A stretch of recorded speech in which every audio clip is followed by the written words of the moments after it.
Okay, so now I've come back and now I've got both arms added in.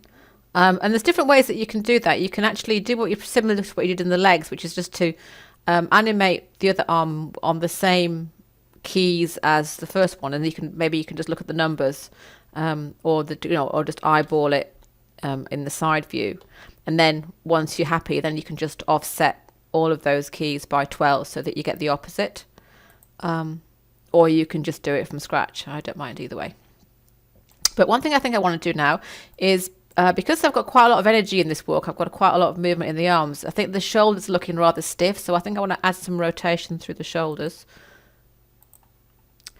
Okay, so in that case, so we're just going to go to frame 1, grab our shoulder and rotate in Y.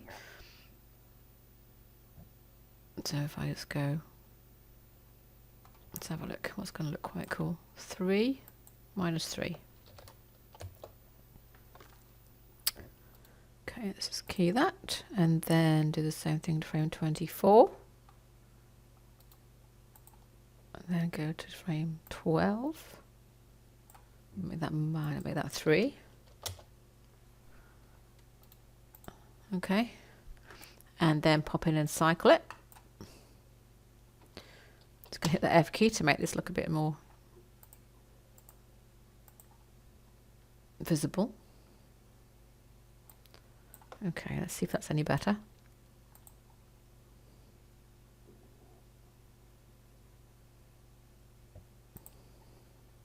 Okay, so let's just play that.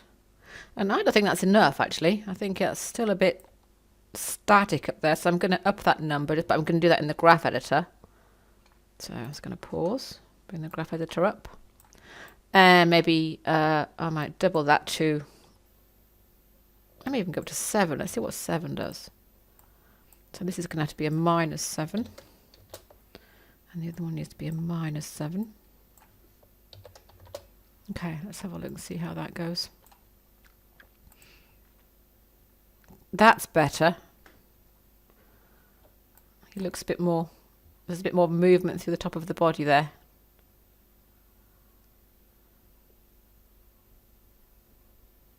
Okay, so now let's have a look at the tail. All right, so let's start to think about how we're going to do this. So if we have a look at how the walk works, we need, again, thinking about the pendulum and thinking about the secondary motion, we need to have some kind of delay and bob up and down of the tail. So I'm going to, again, using the keys that we've got for the starting and passing positions, I'm going to keep positions for the tail. So I'm going to, I think I might just drop his tail a little bit for the bottom post so that I've got somewhere to go for the up. So I'm going to save a key for that, and then I'm going to slowly rotate this tail up a little bit.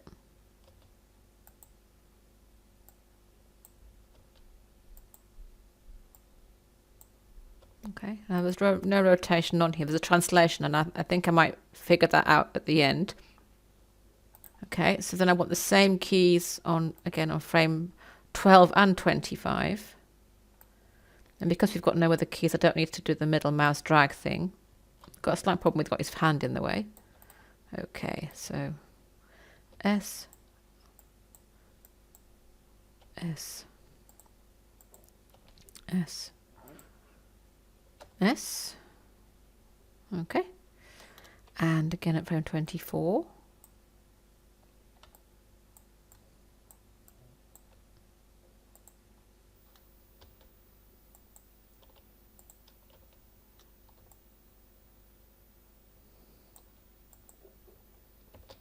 Okay, right, so now we've got, nothing should have happened there really. We haven't got anything at 12. Why haven't we got anything at 12 there? It's best to double check because it's really easy for this to, I've had a couple of occasions, which I'm going to go back on in a minute, is where I've saved keys but they don't seem to have actually taken. So I'm going to go through with you and just double check on the same things that happened to me as happened, see if they've happened to you. So that's okay, that's okay, that's okay. If you've got the graph editor up as well, while you're doing it, just check you've got keys on those curves. And then if we go to frame 6, again, so this is the halfway point. So this is where we're at that up. So we want a little bit of a bob in that. So I'm just going to rotate that up a little bit. And again, I'll just very quickly do that at frame 18 as well, to just speed me up, and then I'll key this one frame 18, then just go back to frame 6, and then rotate this one. And I'm not putting any numbers in here, I'm just going to eyeball it. Frame 6, same thing at frame 18, and then we're going to go up a bit more, frame 18, back to frame 6. So hopefully you've now got curves a bit like this for all your tail. So now I'm just going to go through and do a pre-infinity and a post-infinity cycle on each one. So that's the end. Then I'm going to pick this one up. And again, it's good to do just to check that you've got your curves you've got keys for everything. Because if you haven't got keys at the start and end of your loop, then it all goes pear-shaped. And it can happen very easily. Okay, so look at that one. These are all looking pretty good. Pre-infinity, post-infinity. Last one.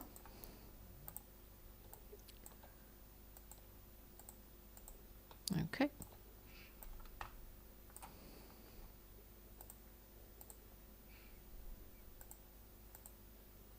All right, let's have a look at this. Okay, let's play it through.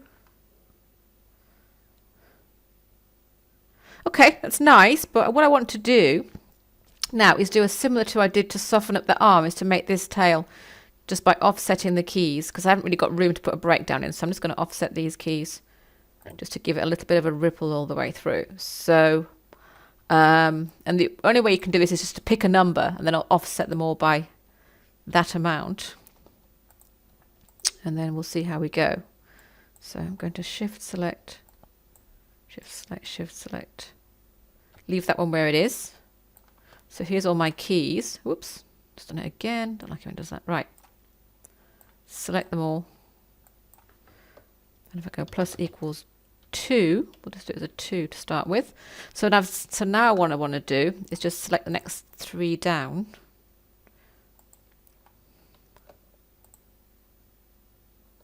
So we've done that one, haven't we? So I'm just going to select these 2 and then go plus equals 2.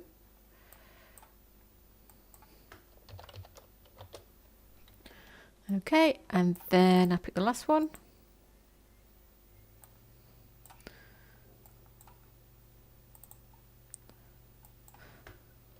Plus equals 2. All right, so that should give us a nice ripple through the tail. Let's have a look. Oh yes, look at that. That's super.